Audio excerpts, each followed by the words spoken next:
Hello students, in the last lecture we have discussed about nil radical of a ring. In this lecture I will discuss about Jacobson radical of a ring. So let us start my lecture with the definition of Jacobson radical. Let R be a ring with 1. Then Jacobson radical of a ring R is defined as the radical ideal of ring R with the property that a two-sided ideal I is such that 1 minus A is unit in R for all A in I. That means Jacobson radical of a ring R is the largest two-sided ideal which satisfies the property that 1 minus any element of that ideal is unit in R. So we will denote it by JR. So let us see the Jacobson radical for the well-known rings. Suppose F is a field, then we know that F has only two ideals, namely 0 and F. Thus, Jacobson radical of F, if it exists, will be 0 or F. But Jacobson radical of F cannot be F, because otherwise 1 minus A will be unit in F for all A in F, in particular for A equal to 1 also. But 1 minus 1 is 0, which is not unit in F. So thus, Jacobson radical of a field is 0. So from here we can say that Jacobson radical of Q, R, C, Z, P, where P is prime, is 0. Now suppose R is the ring of integers. Now we know that units in Z are 1 and minus 1. Thus, Jacobson radical of Z will be just the 0 ideal. Suppose D is a division ring and we consider ring R to be the set of matrices, R by R matrices over D. Now it is also well known that R has only two-sided ideals, namely 0 and R. But I minus A is not unit in R for all A in R. If I take A to be I, then it will not be unit. So thus Jacobson radical of R will be 0. Now, suppose R is ring Z mod 4Z. Now, units in R are just 1 bar and 3 bar. So, Jacobson radical of R will be just this set 0 bar and 2 bar. Because 1 bar minus 0 bar is 1 bar, which is unit. 1 bar minus 2 bar is minus 1 bar, which is 3 bar, which is unit. So, thus Jacobson radical of Z mod 4Z is 2Z mod 4Z, which is the set 0 bar, 2 bar. Now, again, the question arises whether for any ring R with 1 Jacobson radical exists. So answer is yes. So for the proof of the existence of Jacobson radical, we will first define left Jacobson radical, and then we will define right Jacobson radical, and then we will show that left Jacobson radical is same as right Jacobson radical is same as Jacobson radical. So by this procedure, we will prove the existence of Jacobson radical of any ring. So let us first define left Jacobson radical. So say R is ring with 1, then we define left Jacobson radical to be intersection of all maximal left ideals of R, and we will denote it by JLR. Similarly, we define right Jacobson radical. We define it to be intersection of all right maximal ideals of R. We will denote it by JRR. So first we will discuss about the properties of left Jacobson radical. Now, left Jacobson radical for any ring R with 1 is intersection of annihilator of M, where M runs over the family of all simple left modules of left R modules. Now we know that for any left R module, an annihilator of M is two-sided ideal of R. So intersection of two-sided ideals, which is JLR, will be two-sided ideal of R. So via this theorem, we will show that left Jacobson radical is not just left ideal of R, it will be two-sided ideal of R. So let us prove this. Now, since R is a ring with 1, so let M be maximal left ideal of R. So consider R mod M.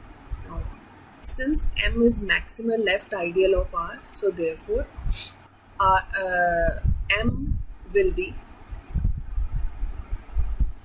submodule of R. So R mod M since M is maximal left ideal, so R mod M will be simple R module. So we consider an element 1 plus M of this simple R module. Now annihilator of X will be those elements of R which kill this. That means those are in R such that R 1 plus M is equal to M.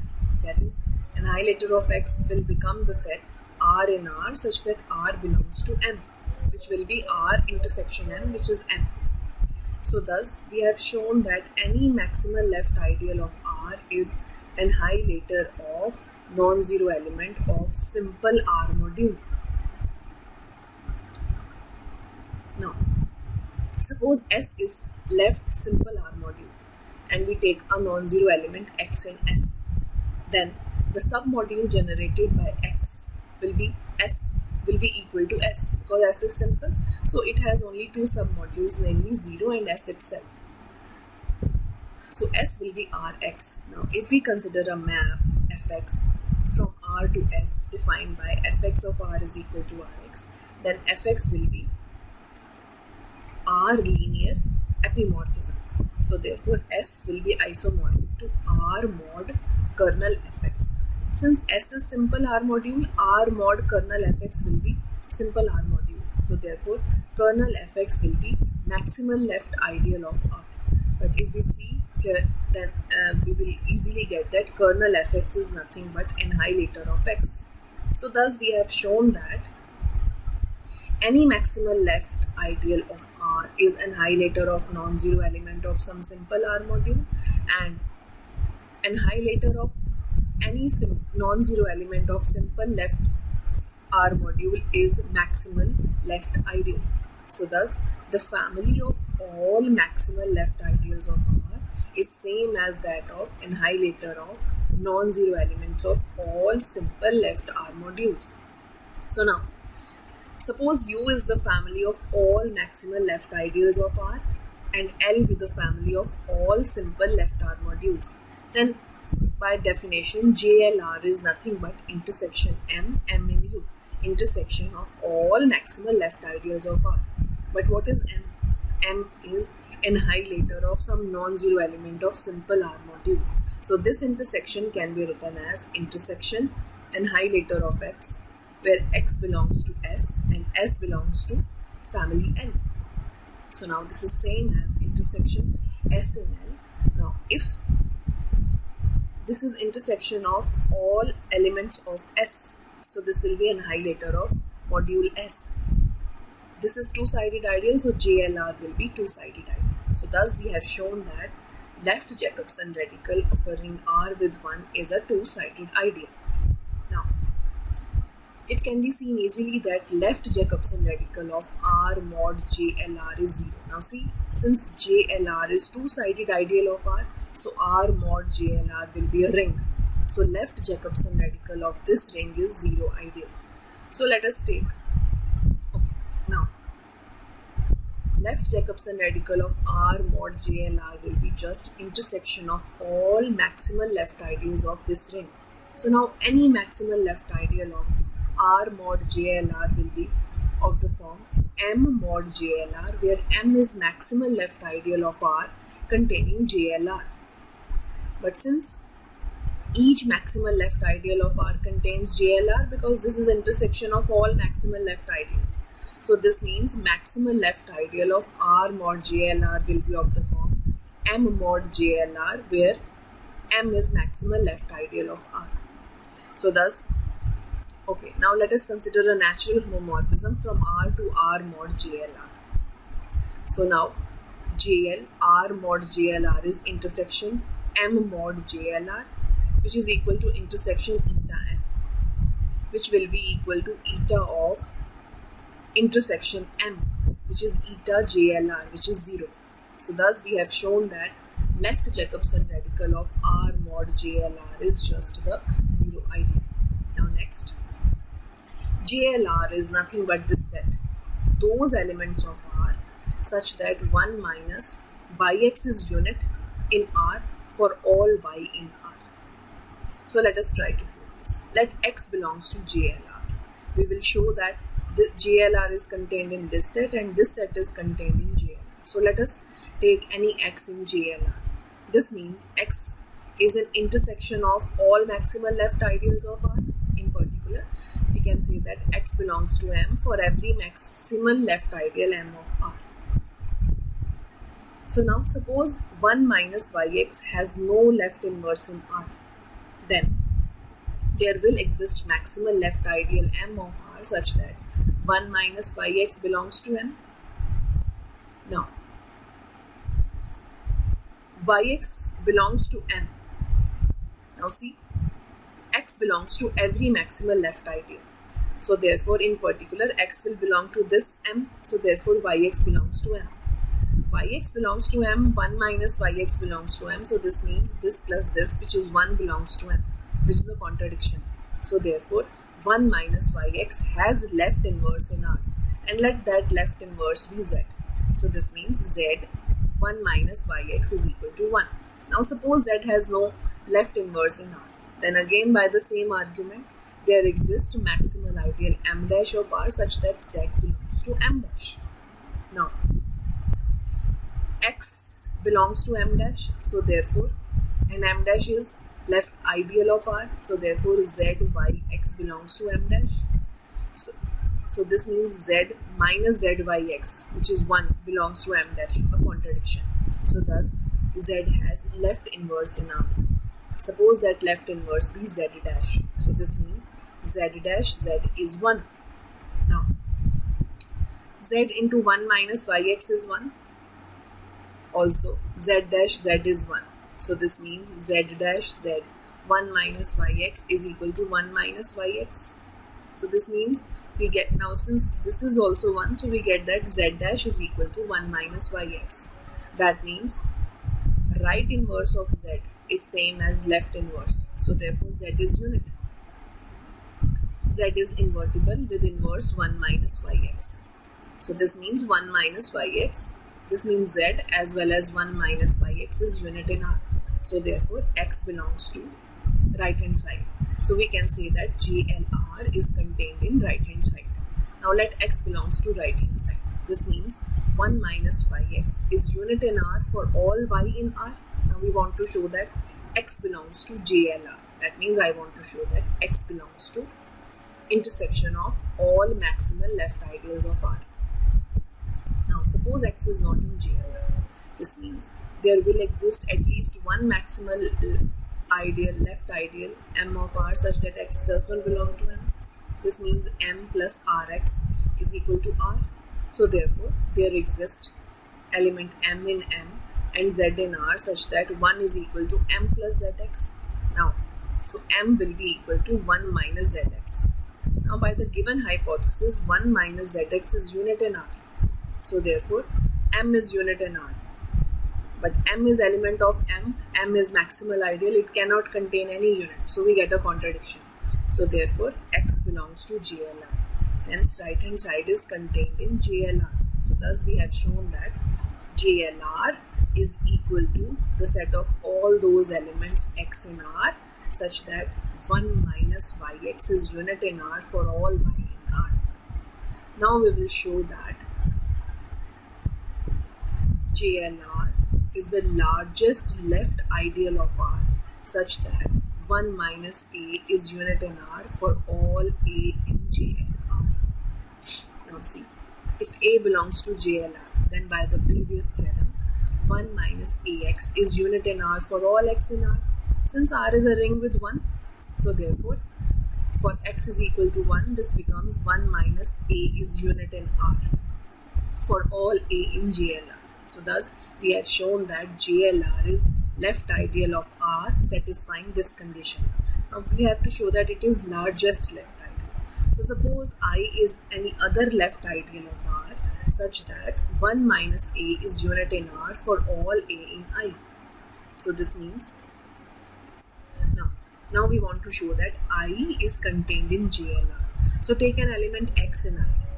Now for any y in R, yx belongs to I. And by this property of I, 1 minus yx is unit in R for all y in R. So this means x belongs to JLR by the previous theorem. So we get that I is contained in JLR. Thus, we have shown that JLR is the largest left ideal of R satisfying this property. Now we define Wright-Jacobson radical. We define Wright-Jacobson radical for any ring R with 1 as intersection of all maximal right ideals of R. So, as before, we can show that Wright-Jacobson radical is not just right ideal, but it is two-sided ideal. Also, it is X in R such that 1 minus right multiple of X is unit in R for all Y in R, and this is the largest right ideal of R such that 1 minus A is unit in R for all A in JR. Now we can easily prove that JLR is left Jacobson radical is same as right Jacobson radical is same as the Jacobson radical. So let's see. Now by theorem 4 we can say that JLR is the largest left ideal of R such that 1 minus A is unit for all A in JLR. But JRR is also a left ideal. See, it is a two-sided ideal, so it is also left ideal of R such that 1 minus A is unit. So therefore JRR is contained in JLR. Using the same argument for right ideals, we can say that JLR is contained in JRR. So we get that both are equal. So this means both of these ideals is both of these are equal. Both of these sets are equal. So this means JLR or JRR is the largest two-sided ideal satisfying the property that 1 minus A is unit for all A in any of these two sets. So that means both of these sets are equal to Jacobson radical of a ring. Now see, if R is a local ring, that is a ring having unique maximal ideal, then Jacobson radical of R is nothing but this unique maximal ideal M. Now, for any ring R with 1, nil radical of R is always contained in Jacobson radical of R. Now recall that nil radical of R is the largest two-sided ideal satisfying the property that two-sided ideal generated by A is nil for all A in NR. So let's see. Let A belongs to NR. This means ideal generated by A is nil ideal. That means every element of this is nilpotent. So in particular, A is nilpotent. So let AN is equal to 0 for some n greater than equal to 1. So this means 1 minus AN is 1. Now this means 1 minus A into 1 plus A plus AN minus 1 is 1. That means 1 minus A is unit. So therefore A belongs to JR. So therefore NR is contained in JR. So thus nil radical is always contained in Jacobson radical. So now I am going to give an example of a ring in which nil radical is properly contained in Jacobson radical. So suppose S is a set of those rational numbers such that the denominator of rational number is co-prime to 2. Now it can be seen easily that S is commutative integral domain with 1. Now let us take I to be those elements of S such that numerator is a multiple of 2. Now I is ideal of S. We will show that I is unique maximal ideal of S. So let us see how.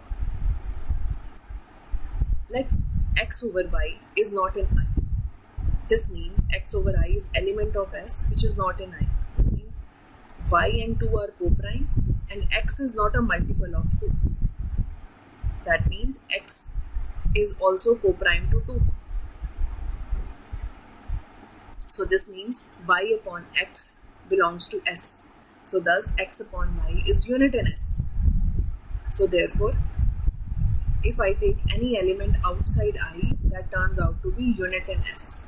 Now let I be properly contained in J is contained in S for any ideal J of S. Since I is properly contained in J, we choose an element A by B in J minus I. By the above argument, A by B becomes unit in S. So therefore, J is ideal of S which contains unit, so J is S. So this means I is maximal ideal of S. Now we want to show that it is unique maximal ideal. Suppose I dash is another maximal ideal of S. So clearly I is not contained in I dash. So there will exist at least one element in I dash which is not in I. So let that element be. Okay. So by the previous argument we will get that I dash is equal to S, which is a contradiction. So that means I is unique maximal ideal of S. That means S is a local ring. So therefore Jacobson radical of S will be just I. But since it is integral domain, so nil radical of this will be 0. It will have only trivial nilpotent elements, that is 0. So therefore nil radical of S is properly contained in Jacobson radical of S for this example. Next comes a very interesting result, Nakayama lemma. It says that if M is finitely generated R module such that Jacobson radical of R into M is equal to M, then M has to be 0 module. So now recall that Jacobson radical, okay, suppose that M is not 0. That means M contains at least one non-zero element. Suppose now it is given to be finitely generated R module. So suppose X is a minimal generating subset of M. That is, any set which has less than R elements cannot generate M. Now, see, JR is ideal of R. So now we know that JM is basically submodule of M generated by AXI, where A belongs to J and XI belongs to X. Now see, look at first generator of M, X1. X1 belongs to M. M is given to be equal to Jm. So therefore I can write X1 as summation AIXI, I going from 1 to R. Here AI belongs to J. So thus we have X1 is equal to A1X1 plus A2X2 plus ARXR. That means 1 minus A1X1 is equal to A2X2 plus ARXR. Now see, A1 is in J, so therefore 1 minus A1 is unit in R. So I can multiply both sides by inverse of 1 minus A1. So I will get that X1 is equal to B2X2 plus BRXR.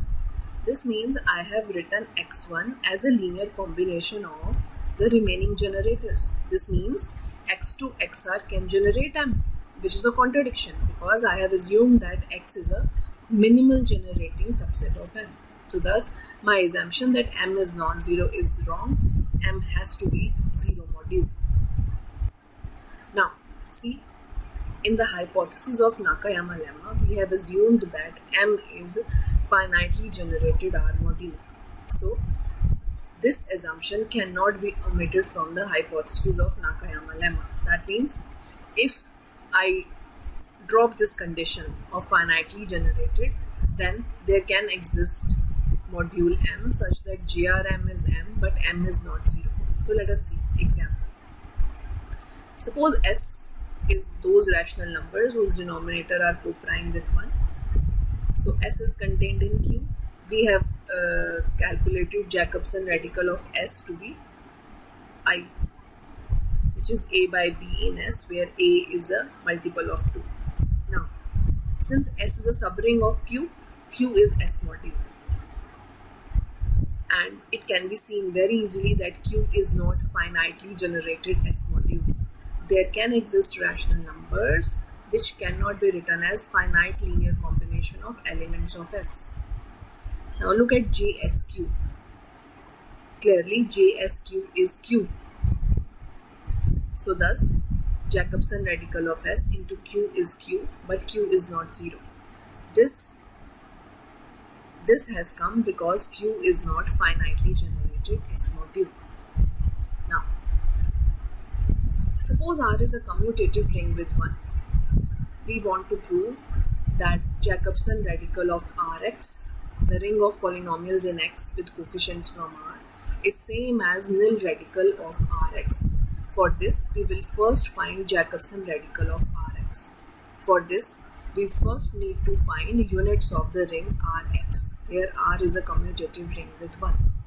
So this is very interesting result. For this, suppose R is a commutative ring with 1 and let U be unit of R and X be nilpotent element.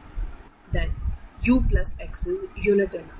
That is sum of unit and nilpotent element is unit. So let's now see. X is nilpotent. So this means X belongs to nil radical of R. You remember in the previous lecture we have seen that if R is a commutative ring with 1, then nil radical of R is just the set of nilpotent elements of R. So X belongs to NR. But we know that nil radical is always contained in Jacobson radical. So X belongs to Jacobson radical of R. So this means 1 minus xy is unit in R for all y in R. So here, see, U is given to be unit. This means U inverse is element of R. So I take here y to be minus U inverse. So therefore, 1 minus x into minus U inverse is unit in R. That means 1 plus U inverse x is unit in R. Now since product of two units is unit, so U into this element will be unit in R. This means U plus x is unit. So sum of unit and nilpotent element is unit in R. With the help of this lemma, now we will find units of Rx.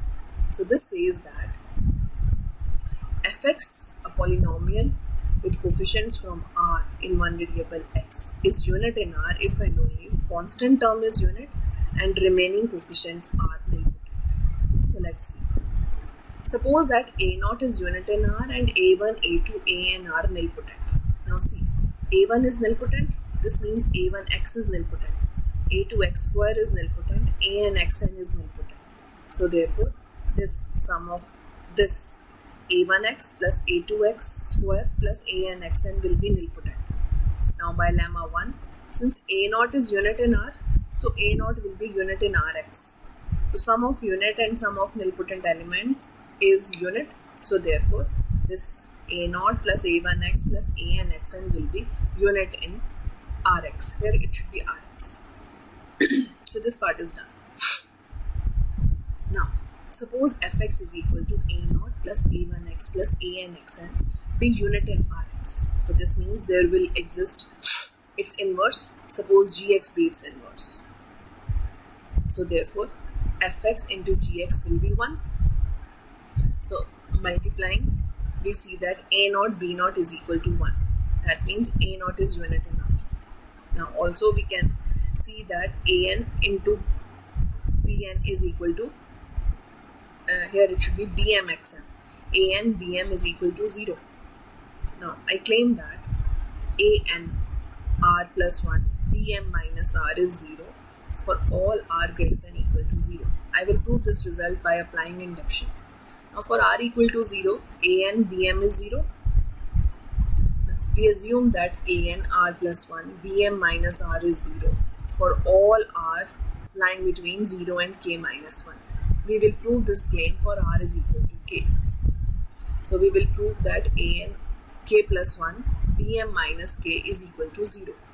So now, comparing the coefficients of x n plus m minus k in equation 1, we will get An Bm minus k plus this is equal to 0. Now multiplying both sides by An k and using 2, we will get the result. So thus, my claim is proved for all R greater than equal to 0. In particular, it is true for R is equal to m. That is, An m plus 1 B0 is equal to 0. But now see, since A0 B0 is equal to 1, so therefore B0 is also unit. So therefore, here B0 is unit. So therefore, An m plus 1 is equal to 0. Implies An is nilpotent. Similarly, applying the same procedure to the polynomial fx minus Anxn, we will get that An minus 1 is nilpotent. Then again doing the same procedure, we can easily show that these are nilpotent. So thus, we have shown that units of Rx are of the form such polynomials a0 plus a1x plus an xn, where a0 is unit, a1, a2, an are nilpotent. Now I am ready to prove that Jacobson radical of Rx is same as nil radical of Rx, where R is a commutative ring with 1. Now we know that nil radical is contained in Jacobson radical. We have to prove the other inclusion. Now, from the last lecture, we can recall that nil radical of Rx is a0 plus a1x plus an xn, such that a0, a1, an are nilpotent. Now, let fx be in jrx. This means 1 minus fx into gx is unit in Rx for all gx in Rx. In particular, for gx is equal to x, 1 minus x into fx is unit in Rx. So this means 1 minus a0x minus a1x square minus an xn plus 1 is unit in Rx. So by the previous theorem, we get that a0, a1, an are nilpotent in R. Means a0 plus a1x plus an xn belongs to nRx. Means fx belongs to nRx. Means jrx is contained in nRx. So thus, nil radical of a ring of polynomials in one variable, where ring is commutative ring with 1, is same as its Jacobson radical. Thank you.